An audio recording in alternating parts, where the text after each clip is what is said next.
तो सर कोई वायर है, वायर तो लूप है नहीं, तो फिर कैसे म्यूचुअल इंडक्टेंस का मतलब क्या है इस केस में? इस केस में मतलब यही है कि जो दो वायर जो हम डिनोट कर रहे हैं वो किसी न किसी सर्किट का पार्ट है और वो सर्किट एक दूसरे को अफेक्ट करेंगे, तो एक का करंट चेंज दूसरे को अफेक्ट करेगा। अब यहाँ पे हमारी प्राइमरी और सेकेंडरी बेसिक स्टेप यही है कि प्राइमरी लेते हैं, उसमें करंट एज्यूम करते हैं, सेकेंडरी का फ्लक्स फाइंड करते हैं, phi 2 बाई I1 करते हैं, आ जाएगा। तो इस केस में क्या है कि अगर इसको हमने प्राइमरी ले लिया, इसमें करंट एज्यूम किया इस स्क्वायर में, तो इसका फ्लक्स कैलकुलेशन डिफिकल्ट हो जाएगा, कैलकुलेट ही नहीं कर पाएंगे, पूरे लूप का आइडिया ही नहीं है कुछ। तो ऐसे केस में ये मतलब नहीं है कि यस हम सर। इसका म्यूचुअल इंडक्टेंस फाइंड नहीं कर सकते। ऐसे केस में हम ये कर सकते हैं कि ऐसा कंसीडर करेंगे जैसे वायर में करंट एज्यूम करके इसको हम ले लेंगे प्राइमरी, ये जो है सर प्राइमरी हो जाएगा। हाँ सर फिर 5 2 सर निकाल दो। ये तो हम ये वायर को प्राइमरी लेंगे तो वो किसी सर्किट का पार्ट बोल सकते हैं, हाँ, लेकिन अगर वो लूप को प्राइमरी लेंगे तो वायर का तो ऐसे सर्किट में होना जरूरी नहीं है। क्यों लूप जरूरी नहीं है नहीं तो? लूप को प्राइमरी लेंगे तो वायर को सर्किट में होना नहीं, तो बेसिक स्टेप तो फ्लक्स फाइंड करना पड़ेगा ना ये वायर वाले सर्किट का। नहीं अगर सर मतलब एक वायर का ऐसे मतलब खाली वायर रखा है किसी सर्किट से कनेक्टेड नहीं है तो उसमें क्या हो? नहीं, सिर्फ वायर रखा हुआ है तो फिर हम करंट उसमें कैसे फ्लो होगा, तब तो उसका कोई लिंकेज ही नहीं होगा कभी। मतलब एक कोई है तो कि बैटरी से कैसे कनेक्ट वो होगा ना। नहीं, वो म्यूचुअल इंडक्ट ये बोल रहा है कि सिर्फ ऐसे वायर रखा हुआ है तो कभी उसमें कुछ म्यूचुअल इंडक्टेंस का कोई मतलब ही नहीं है फिर कभी, मतलब अगर अनंत काल तक उसमें करंट जीरो है तो फिर क्या है, phi 2 की वैल्यू उसमें जीरो ही रहेगी, phi 2 की वैल्यू जीरो हाँ। रहेगी। वो एक सिस्टम की प्रॉपर्टी है, वो सिस्टम जब ऑपरेट करेगा तो ये म्यूचुअल इंडक्टेंस आएगा, वो हम ऐसे कैलकुलेट करते हैं। अब इसका मतलब नहीं कि अब मान लो दो वायर हैं तो उसमें तो कुछ म्यूचुअल इंडक्टेंस का मतलब ही नहीं रहा, सिर्फ दो वायर रख दिया, बताओ क्या है म्यूचुअल इंडक्टेंस? कुछ नहीं है, ये जीरो है, तो कोई लिंकेज नहीं है। ऐसे रख दिया, ये देखो ये दो हैं, गिलास है, कटोरी है, इनका बताओ म्यूचुअल इंडक्टेंस, और उसमें क्या बताएंगे? वो सर्किट एक्टिव होना चाहिए, कभी एक्टिव होगा उसको अफेक्ट आएगा तब तो। सिर्फ वायर रख देंगे तो क्या बोलेंगे, जीरो ही बोलेंगे उसको, कि यहाँ पे कुछ करंट जीरो ही है। तो ये जो है इसमें करंट, तो यहाँ पे इसको प्राइमरी लेंगे, इसको सेकेंडरी लेंगे और फ्लक्स कैलकुलेट करेंगे, तो इसमें जो है करंट मान लिया प्राइमरी में करंट है हमारा I1। I1 करंट है, इस I1 करंट की वजह से सेकेंडरी का फ्लक्स, फ्लक्स फाइंड करने के लिए वही वेरिएबल वाला है ये, कि जैसे हाँ sir, magnetic variable variable. Magnetic में ऐसे वेरिएबल लेते थे, तो वेरिएबल में ये x sir LN A x plus L L, by हाँ A वाला। हाँ, एक्स डी एक्स, तो यहाँ पे पहले d phi 2 फाइंड करेंगे। d phi 2 क्या है, d phi 2 is equal to mu naught I one by 2 pi x into L d x, area हुआ।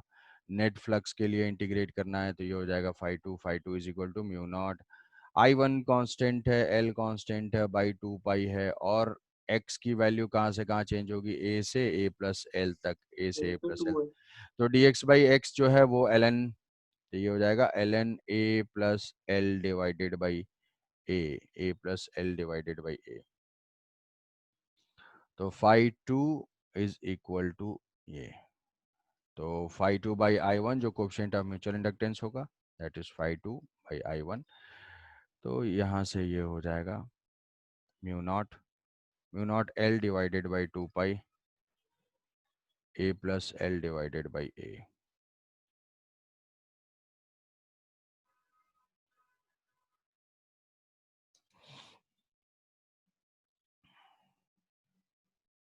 ठीक है, हाँ सर। तो ये सिस्टम का coefficient of mutual inductance sir शायद नोट्स में रॉन्ग लिखे हैं सर।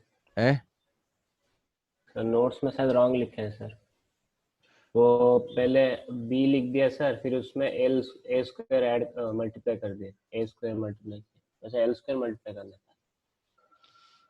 एल, अब वो एल डिस्टेंस दिया होगा वहां पे, एल ए लूप लिया होगा तो ऐसा आ जाएगा, हो सके कि, या एल एल डिस्टेंस दिया होगा, वो देख हाँ लोगे। हाँ हाँ, मतलब उल्टा दिया वो है, हाँ सर हाँ, उल्टा दिया है सर। ऐसा नहीं है, क्वेश्चन इन- तो चेंज हो जाता नहीं है। सर, मतलब उसमें A स्क्वायर मल्टीप्लाई किया है सर, मतलब नहीं तो फाइ तब वो उस वो तो केस नहीं में हो फिर, सकता ना सर। नहीं नहीं, ए स्क्वायर से वो तो इंटीग्रेट करके ही फ्लक्स आएगा, अब थोड़ी इसमें मैग्नेटिक फील्ड इनटू एरिया कर देना डायरेक्ट।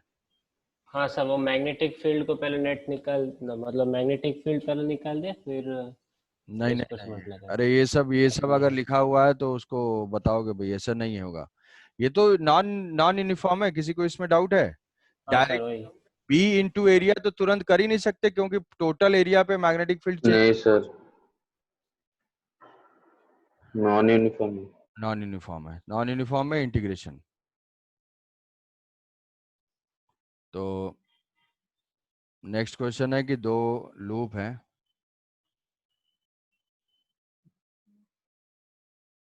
दो लूप हैं, दोनों सर्कुलर हैं, नंबर ऑफ टर्न्स, दोनों के प्लेन्स के बीच में एंगल जो है वो थीटा है।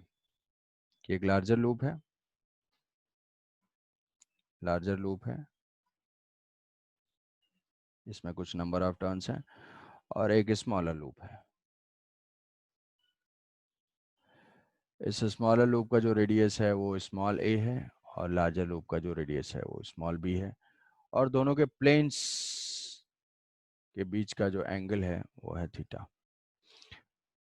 स्मॉलर का रेडियस है n स्मॉल a। इसके नंबर ऑफ टर्न्स हम ले लेते हैं, इसके नंबर ऑफ टर्न्स मान लिया n1 है, इसके नंबर ऑफ टर्न्स n2 है। n1 n2 इन दो सर्कुलर हैं, दोनों किसी एंगल पे हैं, दोनों कॉन्सेंट्रिक कॉइल्स हैं, concentric coils, concentric coils, concentric coils मतलब सेंटर जो है इनके कोइंसाइड कर रहा है। तो हमें फाइंड करना है, find the coefficient of mutual inductance, find m, find m if a is very small as compared to b। जो रेडियस है वो बहुत ही छोटा है, छोटा वाला लूप बहुत ही स्मॉल है b के कंपैरिजन में, b जो है एक लार्ज है। तो अभी प्राइमरी सेकेंडरी कौन सा होगा और क्यों? सर अंदर मतलब छोटे वाले लूप में अंदर वाला प्राइमरी प्राइमरी ले लेंगे, उसमें प्राइमरी ले बस लेंगे। एरिया का हम वो वेक्टर से फाइंड करेंगे। वेक्टर, हाँ सर, वो फ्लक्स निकाल दो प्राइमरी, बी ए कॉस प्राइमरी कौन सा होगा, प्राइमरी कौन साइन सा, थीटा हो जाएगा। प्राइमरी कौन सा होगा? Sir smaller. स्मॉलर वाला। स्मॉलर। स्मॉलर वाला। तो स्मॉलर में करंट एज्यूम, फिगर को ले लेते प्राइमरी। स्मॉलर में मान लो तुम सोचते भी हो, अगर स्मॉलर को प्राइमरी लेते हो, स्मॉलर में करंट ऐसे हो जाएगी, करंट होने की वजह से ये मैग्नेटिक फील्ड जो है ऐसे हो जाएगी। सर मान लो ये लार्जर लूप है, तो यहाँ पे कुछ एरिया से मैग्नेटिक फील्ड डॉट टाइप का दिखेगा और कुछ एरिया से मैग्नेटिक फील्ड क्रॉस टाइप का दिखेगा। सोच पा रहे हो कि यस सर। इनर वाले को अगर हम लेते हैं तो इनर में करंट एज्यूम करते हैं, तो कुछ मैग्नेटिक फील्ड लाइंस ओरिजिनेट होंगी और कुछ दूसरी तरफ जाएंगी। तो एक छोटे से एरिया में से कुछ में से हमें डॉट की वजह से फील्ड मिलेगा, फ्लक्स मिलेगा, और दूसरे में क्या है, क्रॉस की वजह से फ्लक्स मिलेगा। तो अगर एरिया वेक्टर की एक डायरेक्शन लेंगे तो कहीं से पॉजिटिव फ्लक्स मिलेगा, कहीं से नेगेटिव फ्लक्स मिलेगा, वो एक अलग टेंशन। समझ रहे हो? मतलब इनर को लेने से यस ये सर। प्रॉब्लम क्रिएट होगी। अच्छा, तो अब हम इनर को लेके जो है सोचना है कि टोटल का अगर हमें फील्ड फाइंड करना है, फ्लक्स फाइंड करना है, तो मैग्नेटिक फील्ड कैसे है, तो कैलकुलेशन थोड़ा डिफिकल्ट समझ में आएगा। बट इस एजम्पशन के देने के वजह से अब हम आउटर को प्राइमरी ले सकते हैं। आउटर जो है प्राइमरी हुआ तो ये जो है सेकेंडरी हुआ।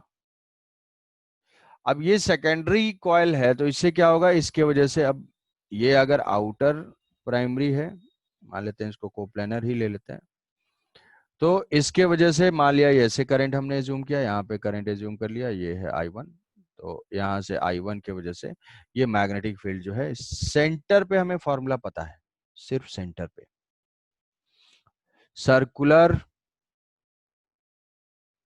सर्कुलर कॉइल के सेंटर पे मैग्नेटिक फील्ड का फॉर्मूला पता है, B is equal to mu naught I1 by 2B। ये सिर्फ फॉर्मूला कहाँ का है, सेंटर का, क्या किसी और पॉइंट का पता है? नहीं है। बट ये एजम्पशन जो क्वेश्चन में दिया हुआ है कि ये लूप बहुत ही स्मॉल है, इसका मतलब जो सेंटर पे मैग्नेटिक फील्ड है आसपास के रीजन में हम सेम मैग्नेटिक फील्ड को मान सकते हैं। ये लूप बहुत ही स्मॉलर है तो जो सेंटर पे मैग्नेटिक फील्ड होगा वही आसपास होगा, मतलब पूरे स्मॉलर लूप पे हम सेम मैग्नेटिक फील्ड एज्यूम कर सकते हैं क्योंकि वो स्मॉल है। यूनिफॉर्म मान सकते हैं, हाँ सर। यूनिफॉर्म मान सकते हैं, तो magnetic field is uniform over the area of smaller loop because size of the loop is smaller. Very small. तो हम लिख लेंगे कि यहाँ पे प्राइमरी तो ले लिया उसको, तो उसके वजह से मैग्नेटिक फील्ड B1 कितना हो जाएगा, magnetic field B1 is equal to mu naught N1 I1 divided by 2B। ये हुआ एक कॉइल की वजह से, एक टर्न की वजह से मैग्नेटिक फील्ड है। मैग्नेटिक फील्ड ऐसे है, अब हमें फाइंड करना है कि फाई 2 क्या है भाई। तो फाई 2 ये इसका प्लेन है, ये जो है लार्जर लूप का प्लेन है, और ये स्मॉलर लूप का प्लेन है। स्मॉलर लूप का प्लेन जो है वो थीटा। ऐसा प्लेन कब दिखेगा, जब हम प्लेन के जो जो भी कॉइल है, कॉइल जिस प्लेन में है उसके प्लेन के लॉन्ग ऐसे देखेंगे तो ये लार्जर लाइन दिखेगी और ये स्मॉलर लाइन दिखेगी। ये लेंथ जो है 2a का होगा, तो इसके वजह से जो मैग्नेटिक फील्ड है वो मैग्नेटिक फील्ड ऐसे हो जाएगा, ये B1 है। और इसका जो एरिया वेक्टर होगा, एरिया वेक्टर किधर होगा, इस लूप का एरिया वेक्टर ऐसे हो जाएगा A2। तो एरिया वेक्टर और मैग्नेटिक फील्ड के बीच में एंगल कितना हो जाएगा, थीटा हो जाएगा। 90 माइनस थीटा। थीटा यस ना, सर, यस थीटा ना। हाँ सर। प्लेन हाँ के साथ नहीं हाँ देखना है, एरिया वेक्टर के साथ। हर स्टेप लिखने से पहले उसका लॉजिक दिमाग में चलाओ। Phi two is equal to B1 into cos theta. B1 A2 cos theta, इसको पुट कर देंगे। टोटल जो फाई 2 होगा, अच्छा एक चीज ध्यान रहे, ये तो केवल एक ही टर्न से है, अब उसमें भी नंबर ऑफ टर्न्स ज्यादा हैं, N2 हैं, तो यहाँ पे N2 पुट कर देंगे। तो ये phi 2 is equal to B1 mu naught N1 I1 divided by 2B into A2 is equal to pi A square into cos theta into ये जो है N2। तो ये हो गया यहाँ पे phi two is equal to mu naught N1 N2 pi A square, mu naught N1 N2 pi A square cos theta, ठीक है, ये 2B इंटू यहाँ पे आ जाएगा I1। तो coefficient of mutual inductance I M is equal to phi 2 by I1, phi 2 by I1 is equal to mu naught N1 N2 pi A square cos theta divided by 2B। ये है इसका coefficient of mutual inductance, ठीक है। Yes sir. तो ये जो Yes, sir. Mutual inductance है, देखो दोनों की ज्योमेट्री के ऊपर डिपेंडेंट है, दोनों के रेडियस के ऊपर डिपेंडेंट है, एक इंक्रीज करेंगे दूसरा डिक्रीज होगा। तो सेम टाइप के क्वेश्चन जैसे मान लो सिंपल आया तो प्लेन हो गए, अगर ज्यादा कुछ नहीं है तो दोनों प्लेन हो जाएंगे, एक ही को प्लानर है, थीटा 0 डिग्री है तो ये 1 हो जाएगा। अगर वही ओरिएंटेशन हम चेंज कर देंगे, थीटा 90 डिग्री हो जाएगा, तो ऐसे केस में कोएफिशिएंट ऑफ म्यूचुअल इंडक्टेंस 0 हो जाएगा। तो 0। अलग अलग अब क्वेश्चन आ सकता है इसमें, ऐसे में क्वेश्चन आ सकता है कि depends on directly proportional to N1 N2, directly proportional to A square, directly proportional to B square, directly proportional to sine theta, directly proportional to cos theta. तो ऐसे करके 3-4 स्टेटमेंट हो जाएंगे जिसमें कि अल्टीमेटली तुम्हें सारा डेरिवेशन लिखना ही पड़ेगा फॉर्मूला, उसके बाद फिर वो क्वेश्चंस का आंसर दे सकते हो, ठीक है।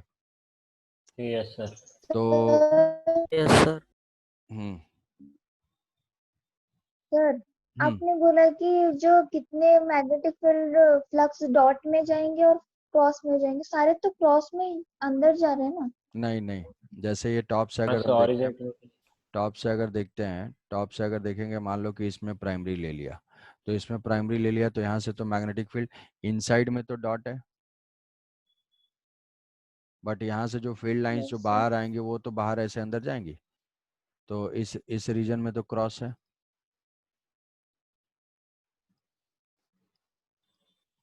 ऐसे। Yes sir. तो कुछ अब इसमें हमें फ्लक्स फाइंड करना है, तो कुछ पॉजिटिव कुछ नेगेटिव होगा, कुछ पॉजिटिव कुछ नेगेटिव होगा यस सर। यहाँ पे। हम्म, तो कुछ पॉजिटिव नेगेटिव होगा तो ये फ्लक्स का कैलकुलेशन थोड़ा डिफिकल्ट हो जाएगा। ठीक है, जी सर। Yes sir. तो ये अप्रोक्सीमेट जो है कोफिशिएंट ऑफ म्यूचुअल इंडक्टेंस है। यहाँ पे coefficient of mutual inductance find करने के लिए इस टाइप का भी हो सकता है। इसी में ये जो वायर है यहाँ पे जो है एक ट्रायंगल ले लोगे, ट्रायंगल का जो है कैलकुलेट करने के लिए आ सकता है कि find coefficient of mutual inductance of wire and triangle. आई बात समझ में? Yes sir. तो ये भाई mutual yes sir. EMI yes की सर। सेवा समाप्त हुई। चैप्टर खत्म हुआ सर। ठीक सर। चैप्टर जो है ये खत्म हो गया। तो जनरेटर ये कहाँ पे आएगा? फिर AC जनरेटर, AC करंट। जो ना AC जनरेटर निकोला टेस्ला। अबे generation of EMI, generation of AC बताया है, जनरेशन ऑफ बताया सर। अल्टरनेटिंग हाँ करंट। सर, उधर ही तो हो गया। हाँ सर, हाँ। जो स्टार्टिंग में ही बताया था जनरेशन ऑफ AC, जिसको वहां पे लिखा हुआ है AC जनरेटर, तो वहां पे हम लोग यस सर्कुलर सर। से स्टार्ट किया हुआ है। सेम जो है उसमें क्या है कि स्क्वायर लूप से स्टार्ट किया हुआ है, वही चीज है वो। अच्छा हाँ सर, समझ गए सर। ठीक है, और एक जो है एडी करंट लिखा हुआ होगा, वो एडी करंट हम लोग पढ़ेंगे ट्रांसफार्मर में, क्योंकि ट्रांसफार्मर जो है वो एक म्यूचुअल इंडक्शन पे बेस्ड डिवाइस है। इसके से कुछ होगा।